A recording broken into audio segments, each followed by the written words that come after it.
हुआ जिनके यहाँ यज्ञ भगवान हुए। देवहूति का विवाह करदम जी से हुआ जिनके यहाँ कपिल भगवान हुए, और उन्होंने अपनी माँ को सांख्य शास्त्र का ज्ञान दिया।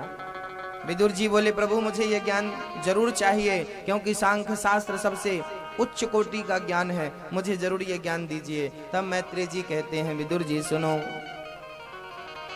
करदम जी की 9 बेटियां हुई, कला, अनुसुईया, श्रद्धा आदि 9 बेटियों का विवाह उन्होंने ब्रह्मा के 9 मानस पुत्रों से कर दिया। करदम जी बोले देवी मैंने पुत्रियों का विवाह करके उनके हाथ पीले कर दिए, अब मैं जंगल की ओर जा रहा हूं भगवत भजन करने के लिए। देवहूति चरण पकड़ के बोली स्वामी जी आप चले जाएंगे तो मैं अनाथ हो जाऊंगी, मेरे लिए कम से कम एक पुत्र तो दीजिए। करदम जी रुक गए, थोड़े दिन रुके और देवहूति के गर्भ से एक पुत्र हुआ। पुत्र के जन्म लेते ही करदम जी घर छोड़ करके चल पड़े। पुत्र हो जाए पुत्री हो जाए, बेटा बेटी का विवाह हो गया, बड़े हो गए, अब आप घर छोड़ दो।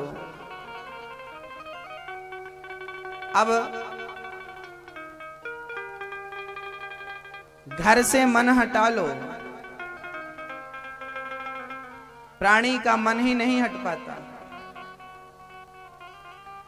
पड़ा रहता है वो। बेटा बड़े हो गए, बेटियां बड़ी हो गई। अब बताइए यहां आप ध्यान दीजिएगा, बेटियां बड़ी हो गई, बेटियों की शादी हो गई, बेटों की शादी हो गई, अब क्या बचा आपके पास? बचा कोई काम है? कोई काम? अब कोई काम नहीं बचा तो भगवत भजन करो। घर द्वार छोड़ करके निकलो तीर्थ यात्रा में। 1 महीना वृंदावन में रहो, 1 महीना हरिद्वार में रहो, 1 महीना अयोध्या में रहो, साल भर में सारे तीर्थों का भ्रमण करो, 1 आध महीने घर में रहो, 11 महीने घर से बाहर रहो। पति पत्नी निकलो तीर्थ में। घर से मन को हटाओ, घर में ही मन लगा रहेगा।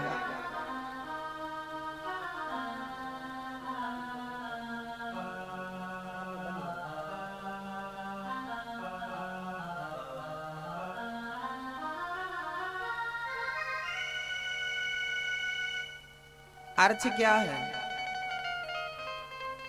अर्थ यही है, करदम जी घर छोड़कर चल पड़े। अपने जीवन को भगवत भजन की ओर बढ़ाइए, अपने आप को ले जाइए, ले जाइए। सारे कार्य हो गए आपके घर से।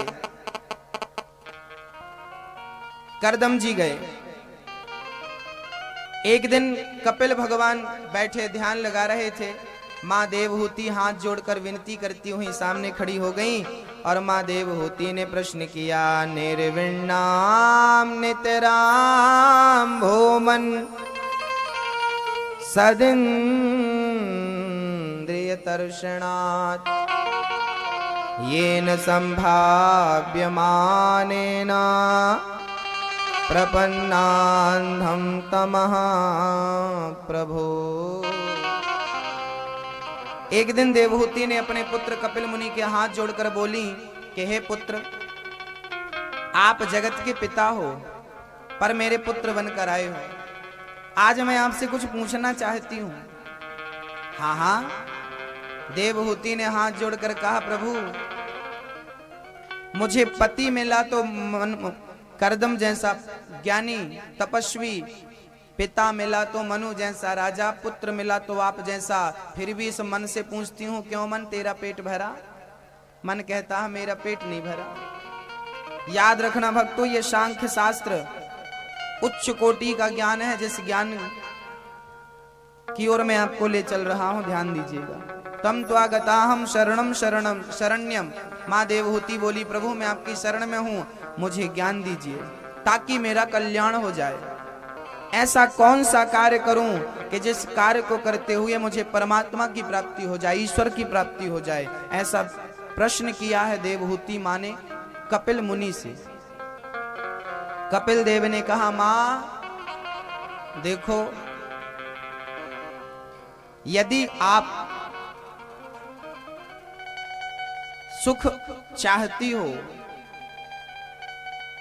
तो आप अपने मन को भगवान में लगाइए। क्योंकि मैया बंधन में कौन डालता है? हम सबको बंधन में कौन डालता है? हम सबको बंधन में डालने वाला है मन। मन ही हमें बांधता है। याद रखिए, शरीर का कोई बंधन नहीं होता। बंधन किसका होता है? किसका? मन का। आप लोग थोड़ा बोलते चलिए ताकि हमें लगे कि आप सुन रहे हैं। सुन तो रहे हैं पर ये भी लगे कि समझ रहे हैं। मैया गप्पे मत लड़ाना। हाँ। ओ मैया थोड़ा ध्यान दो। बंधन में कौन पड़ता है? शरीर की मन। शरीर का कोई बंधन नहीं है। अच्छा एक बात बताओ, संसार से कौन कौन बंधा हुआ है? जिम्मेदारियों से।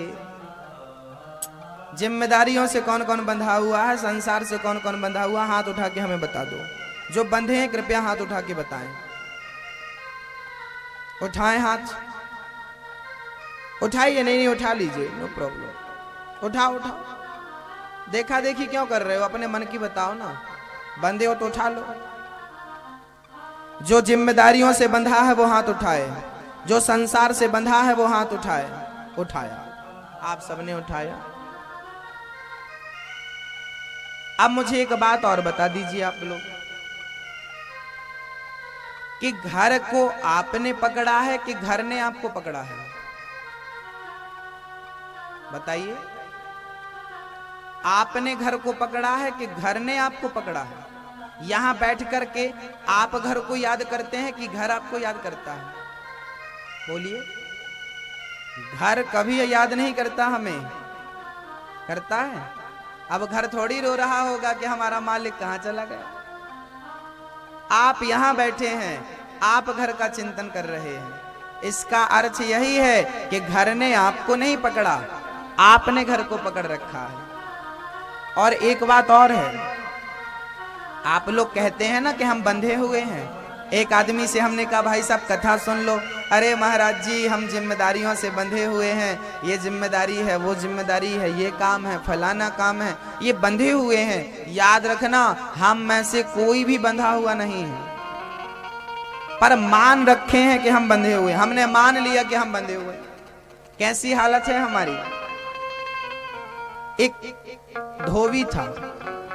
धोबी, उसके पास एक गधा था।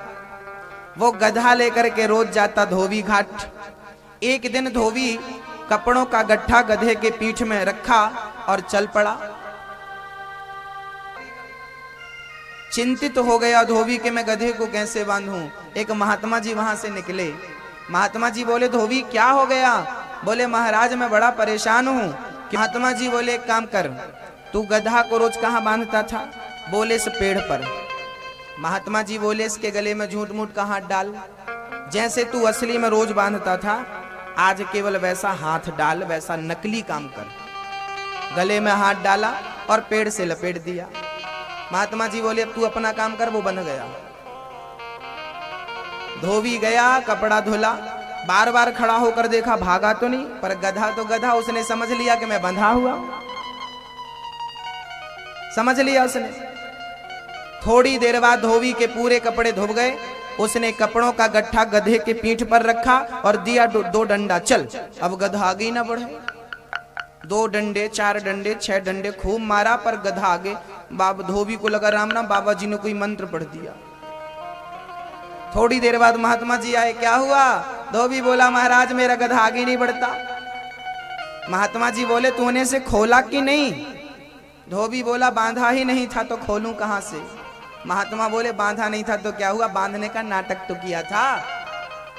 अब खोल मत, खोलने का नाटक कर। झूठ मूठ का हाथ डाला उसके गले में। धोबी गधे को लगा मैं खुल गया, आगे चल पड़ा। गधा आगे चलने लगा।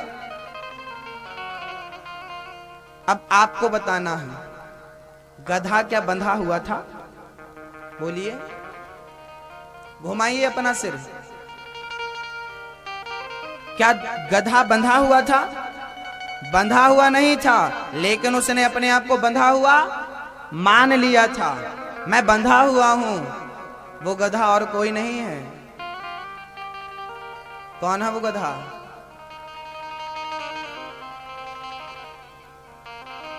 और कोई नहीं है वो गधा, वो गधे हैं हम, बंधे हुए नहीं है। संसार में ईश्वर अंश जीव अविनाशी, हम अजन्मा अमर आत्मा है, हम ईश्वर के अंश हैं, हम जीवात्मा है, लेकिन संसार में आकर अपने आप को बंधा हुआ हम मान लेते हैं। यही हमारी सबसे बड़ी अज्ञानता है। हम में से कोई भी बंधा हुआ। अच्छा एक बात बताओ, अभी आपकी मृत्यु आ जाए तो जाना पड़ेगा कि नहीं? हम बोल रहे हैं कथा सुनने आ जाओ, महाराज जी ये काम कर लें, लेकिन जब मौत आएगी ना तब आप नहीं कह पाओगे कि हम ये काम कर लें। यदि बंधे होते तो टाइम लगता जाने में, अर्थात हम सब बंधे हुए नहीं हैं। हाँ मान लिए हैं, मन ने बांध रखा है हमें, मन से बंधे हुए हैं। मन ने कहा ये वस्तु हमारी है, अब इससे बंध गए। शरीर का कोई बंधन नहीं है, मन हमें बांधता है और मन ही हमें मुक्त करता है। कैसे? देखिए, लोहे का एक टुकड़ा पानी में डूब जाता है ना, लेकिन वही लोहा नाव में लग जाए, जहाज में जड़ जाए और फिर आप उसमें बैठ के नदी पार करो तो डूबती है वो नाव। देखा होगा बहुत सारी लोहे की नाव, लकड़ी में बाहर बाहर लोहा जड़ा हुआ होता है। एक लोहे का टुकड़ा पानी में डूब जाता है, लेकिन वही लोहा जब नाव की संगत कर लेता है तो डूबता नहीं है, स्वयं पार हो जाता है और हमें भी पार लगा देता है। ऐसे ये मन है, ये संसार में लग जाएगा तो हमें डुबा देगा, और ये मन भजन में लग जाएगा तो भव सागर से पार लगा देगा। ये मन पार लगाने वाला है, ये मन हमें डुबाने वाला है। ये मन दोनों कार्य करता है, डुबाता भी है और पार भी लगाता है। अच्छा एक बात बताइए, हमारे पास साइकिल है, अब गाड़ी किसे चाहिए? अब मन में आया यार हमारे पास साइकिल है, गाड़ी होनी चाहिए बढ़िया, हम गाड़ी से जाएंगे और गाड़ी से आएंगे। अब बताइए गाड़ी किसको चाहिए, शरीर को कि मन को? ये गाड़ी की इच्छा कौन जाहिर करता है? शरीर। हाथ कभी कहते हैं कि हमें गाड़ी चाहिए, पांव कभी कहते हैं हमें गाड़ी चाहिए? कौन कहता है? मन कहता है कि यार सबके पास गाड़ियां और हमारे पास गाड़ी। ये मन हमें गाड़ी के लिए प्रेरित करता है। याद रखना, ये मन बहुत घटिया है। ये वो मन है जो हमारे पास रहकर हमें ही परेशान करता है, और हमें आज तक पता ही नहीं चला कि हमें परेशान कौन कर रहा है। हम देखिए, शरीर, बदन तो 100 रुपए की साड़ी से भी ढक जाता है। शरीर तो 100 रुपए की, 50 रुपए की साड़ी से भी आपका शरीर ढक जाएगा, लेकिन मन कहता नहीं नहीं, कम से कम 500 की तो होनी चाहिए। ये देखो कितनी बढ़िया साड़ी है, ये वाली खरीद लो। ये मन कहता है। शरीर को तो कुछ भी ढक लो, कुछ भी दे दो, शरीर ढकने को तैयार है। हम तो नमक रोटी खा सकते हैं, चटनी रोटी खा सकते हैं, पर मन कहता नहीं यार, कम से कम हलवा तो होना ही चाहिए, कम से कम ये तो होना चाहिए। मन परेशान करता है। मन